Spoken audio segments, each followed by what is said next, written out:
வணக்கம் வணக்கம் வணக்கம்.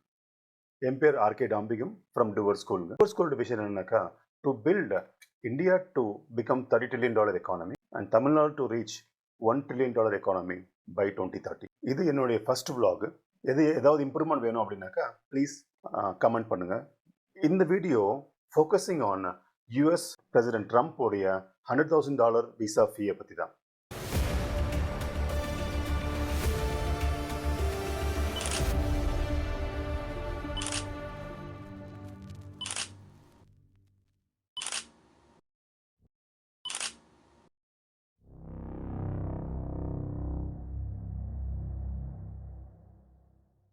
இது second day. So everyone might have known many things about this visa program. Problem தெரிஞ்சிருக்கும் உங்களுக்கு.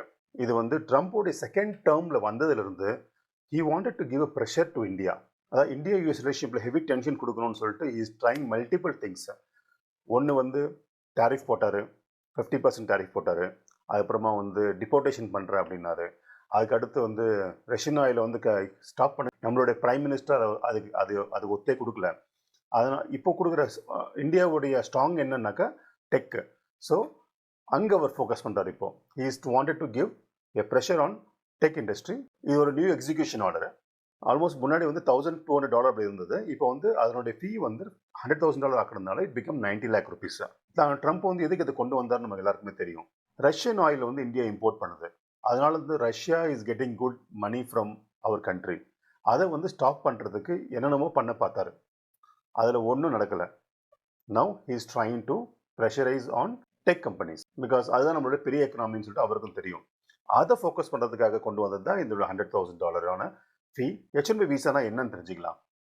ஒரு குயிக் ஹிஸ்ட்ரி சொல்லலாம் பாருங்களேன்.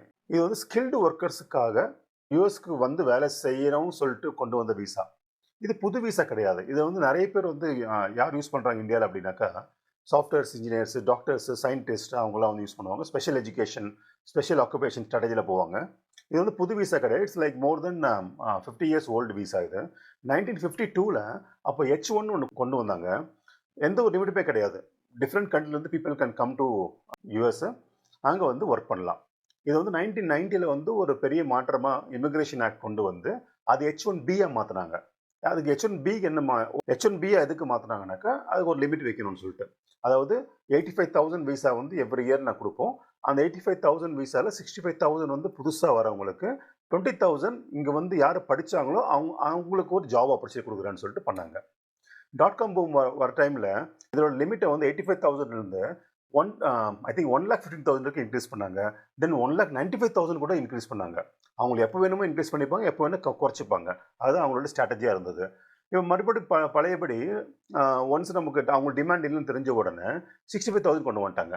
ஆனால் யூஎஸ் யூனிவர்சிட்டியில் மாஸ்டர் டிகிரி முடித்தவங்களுக்கு மட்டும் தனியாக 20,000 சொல்லிட்டு எப்பவுமே ஸ்பெஷல் கூட ஒதுக்கி வச்சுருந்தாங்க. இப்போது கண்டினியூஸாக வந்து நிறைய அந்த அப்ளிகேஷன் வரவே அவங்க வந்து லாட்ரி சிஸ்டம்னு கொண்டு வந்தாங்க. நீங்கள் ஃபீஸ் கட்டி வெயிட் பண்ணாலும் லாட்டரியில் செலக்ட் ஆனால் மட்டும்தான் உங்களுடைய லக்கை வச்சு உங்களுக்கு வந்து ஒரு என்ட்ரி கொடுக்கப்படும் அப்படின்னு கொண்டு வந்தாங்க.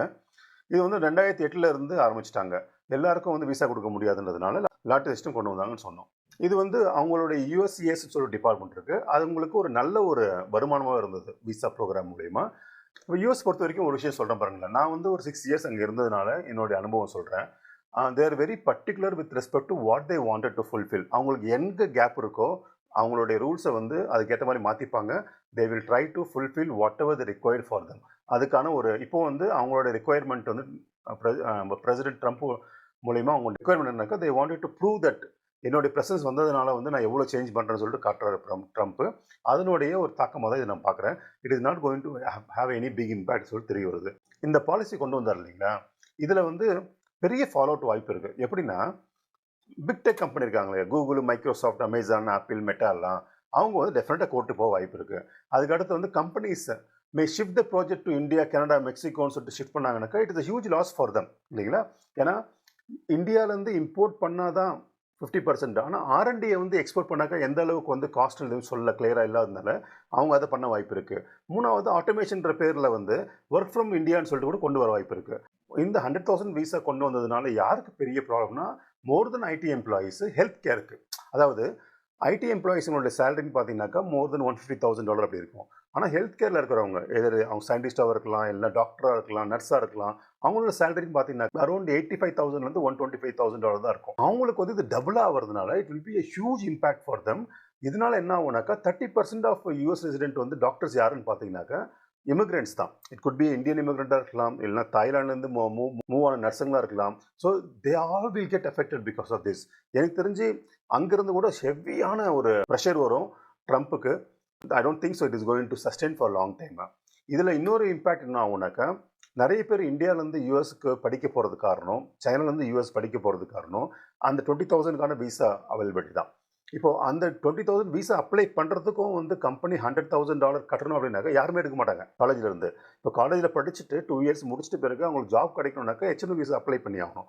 அந்த H1B விசா அப்ளை பண்ணணும் அப்படின்னாக்கா இப்போ கம்பெனி ஃபைல் பண்ணணும் இந்த அளவுனா then no one will go for it. இப்போ ஸ்டூடெண்ட்ஸுங்க வந்து காலேஜுக்கு போகல அப்படின்னாக்கா அவங்களுடைய ஹெவி ஃபீஸு ஸ்டூடெண்ட்ஸ் வாங்குறாங்க பார்த்தீங்களா, அது கட் ஆகிடும். அது கட் ஆச்சுனாக்கா அவங்களுடைய R&D பட்ஜெட்டில் வந்து பெருசாக அடி விழும். அது அடி விழுந்தாக்கா இந்த R&Dக்கான ஒர்க் பண்ணுறது, PhDக்கான ஒர்க் பண்ணுறதுல நிறைய இடத்துல வந்து they will have a lot of ஆரம்பிக்கும். அது வந்து it will backfire US government a lot. Not only companies, even the hospitals, healthcare, even colleges also will file a case against executive orders what Trump கொண்டு வந்தான்னு சொல்லி எதிர்பார்க்கலாம். Coming வீக்கில் you will able to see that. இது வந்து டெஃபினட்டாக அமெரிக்காவுக்கு self சாப்போர்டேஜ் தான். அவங்களுடைய காலுக்கே வந்து சுட்டுக்கிற மாதிரி தான் இது. இந்த நெக்ஸ்ட் கம்மிங் வீக்கில் வந்து என்ன மாதிரி மாற்றம் பண்ணுவாங்கன்னு சொல்லி நீங்கள் வந்து கீனாக பாருங்களேன். கொஞ்சம் கொஞ்சமாக ரிலாக்ஸ் பண்ண விடுவாங்க. அதுதான் வந்து ட்ரம்ப் வந்து யூட்டர்ன் பண்ணுறதுக்கான ஒரு சில ஸ்ட்ராட்டஜி. அவர் என்ன சொல்லுவார்னாக்கா, நான் இந்த ரூலை கொண்டு வந்தது காரணமே I want to pressure India to get Russian oil to stop ஓப்பனாகவும் சொல்ல வாய்ப்பு இருக்குது. So not only from outside இதனுடைய எஃபெக்ட் யாருக்குனாக்கா ஈவன் டெக் இன்சைடு இலான் மஸ்க்கு ரெபப்ளிகன்ஸு அவங்களுடைய அப்போஸும் ரொம்ப அதிகமாக இருக்குது இதில். ஏன்னா மோஸ்ட் ஆஃப் த ரெபப்ளிகன்ஸ் யாருன்னு பார்த்தீங்கன்னாக்கா there for the business community.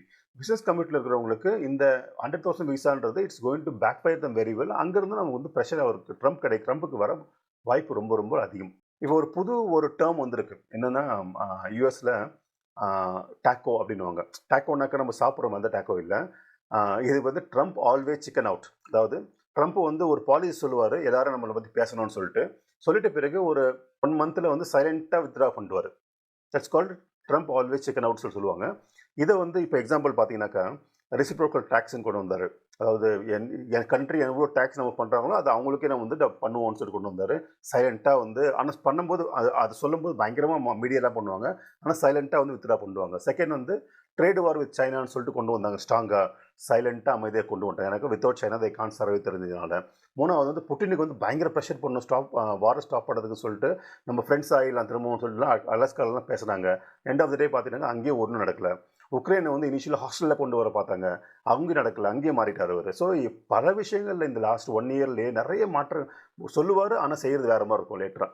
So இந்த மாதிரி இங்கேயும் யூட்டர்ன் போடுறதுக்கான அதிக வாய்ப்பு இருக்குன்னு சொல்லிட்டு நான் எதிர்பார்க்குறேன். டெக் கம்பெனிங்களுக்கு வந்து எந்த ஒரு பெரிய லாஸும் வர மாதிரி தெரில எனக்கு. ஏன்னாக்கா H1B விசா ஃபைல் பண்ணது தானே உங்களுக்கு $100,000. அவங்க L1 விசாவில் போயிட்டு போகிறாங்க. ஏன்னா L1 விசான்றதும் another visa to get the talented people to come inside. ஆனால் அவங்களுக்கு வந்து they cannot change the company. இப்போ H1 விசாவில் வந்து ஒருத்தர் உள்ளே வந்தாங்க அப்படின்னாக்கா they can change to different company with as visa transfer. ஆனால் L1 விசாவில் வரும்போது அந்த மாதிரி சேஞ்சஸ் எதுவுமே பண்ண முடியாது. அவங்க அந்த கம்பெனியில் ஒர்க் பண்ணி ஆகணும். Many ID people don't like to come in L1 visa. இப்போது ஆப்ஷனே இல்லைன்ற போது L1 விசாவில் வரதான் செய்வாங்க. இது L1 விசாவில் இன்னொரு பெனிஃபிட் என்ன அப்படின்னாக்கா அதை L1 விசாவுடைய ஹோல்டருடைய ஒய்ஃப் வந்து legally they can work. So இங்கே வந்து டபுள் இன்கம் வரதுனால many of the IT people may take for L1 visa right now. So அது வந்து பெரிய ஒரு இஷ்யூவாக இருக்க வாய்ப்பாக தெரில எனக்கு. ஸோ அது ஒன்றும் பெருசாக எஃபெக்ட் ஆக போகிறதில்ல. யாருக்கு வந்து பெரிய ஒரு இம்பேக்ட் இது வரும் அப்படின்னாக்கா இந்த லோ ஸ்கில்டு ஒர்க்கர்ஸ் H1Bயில் போவாங்க. இப்போ நான் வந்து ஃபார்மசூட்டிக்கலில் போனேன். ஃபார்மசூட்டிக்கல் ரேஞ்சு பார்த்தீங்கன்னாக்கா உங்களுக்கு $75,000 to $85,000 தான் கொடுப்பாங்க. இப்போது இந்த விசா அப்ளை பண்ணாங்க அப்படின்னாக்கா என்னோடய சேலரியோட டபுள் மடங்கு அதிகமான அமௌண்ட் வந்து கட்டுறதுனால நிறைய பேரில் எந்த ஒரு ஃபார்மா கம்பெனி எடுக்க மாட்டாங்க. அது அவங்க பெரிய இம்பேக்ட் பண்ணுவாங்க. ஈவன் ஹோட்டல்ஸில் ரெக்ரூட் பண்ணுவாங்க, நம்மளுடைய தமிழ் ஹோட்டல்ஸ்லாம் அவங்களுக்கு பெரிய இம்பேக்ட் இருக்கும். அதுக்கடுத்து வந்து ஹாஸ்பிட்டல்ஸில் வந்து mid level junior level nurses junior டாக்டர்ஸ்லாம் ரெக்ரூட் பண்ணுறது இடத்துல பெரிய ஒரு இம்பேக்ட் இருக்கும். இந்தியன் டெக் பீப்புள்ஸ்க்கு என்னன்னாக்கா ஐ don't think it's going to impact lot. நானும் என்ன நினச்சேன் முதல்லனாக்கா இது வந்து இந்தியாவுக்கு ஒரு வரப்பிரசாதம். இப்போ இந்தியன் டெக் பீப்புள்ஸ் வந்து போக முடியாதுன்றதுனால வந்து இந்தியாவிலேயே இருப்பாங்க நிறைய பேர் அப்படின்னு சொல்லி யோசிச்சேன். But when I think deeper then I understood.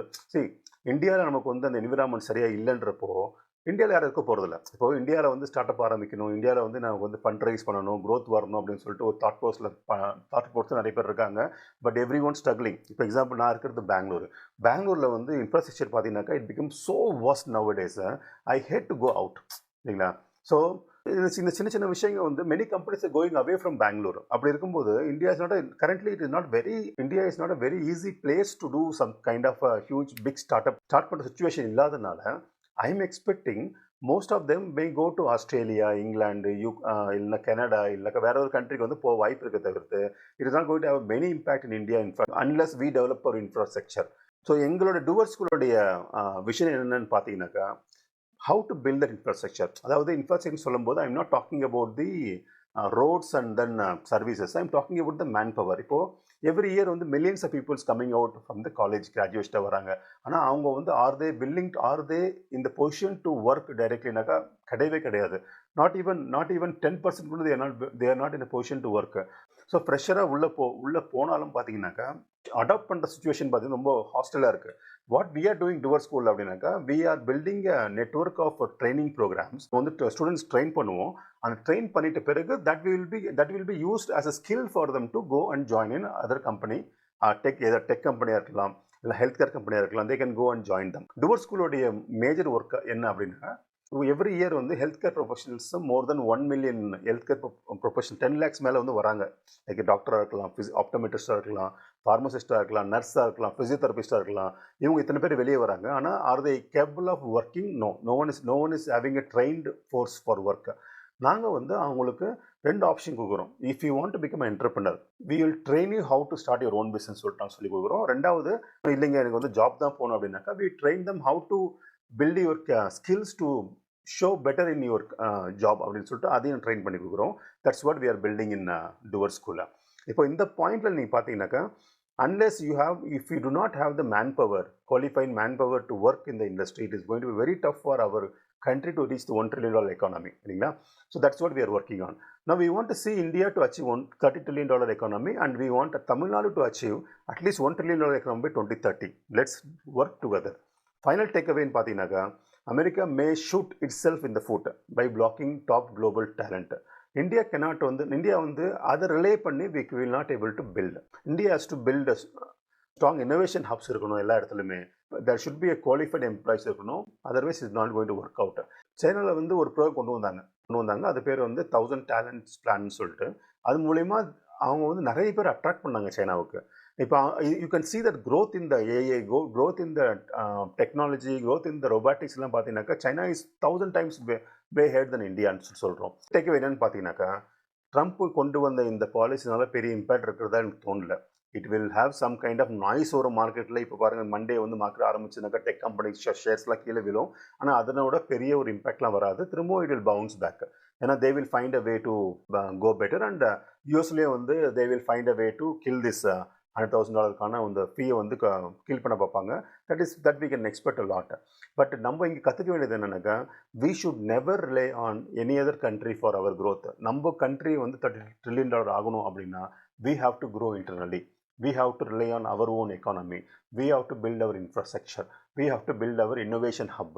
நம்ம வந்து நம்மளுடைய ஸ்டூடெண்ட்ஸுங்களுக்கு, நம்மளுடைய நெக்ஸ்ட் ஜென்ரேஷனுக்கு வந்து கரெக்டான என்விரான்மெண்ட் கொடுக்கணும். அதுக்கு வந்து we have to work together to build the infrastructure such a way that they can able to build humongous companies from India for the world.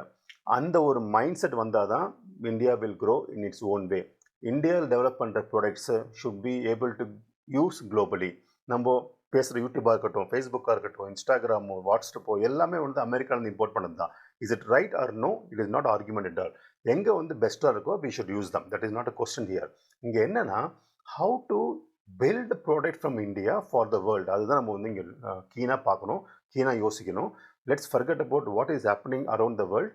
Let's focus on our country, our place, our state to grow so that we can achieve $30 trillion economy. See you in next vlog. This is the first vlog. There will be a lot of mistakes or fumblings may be there. I will keep improving in my next vlogs. Thank you.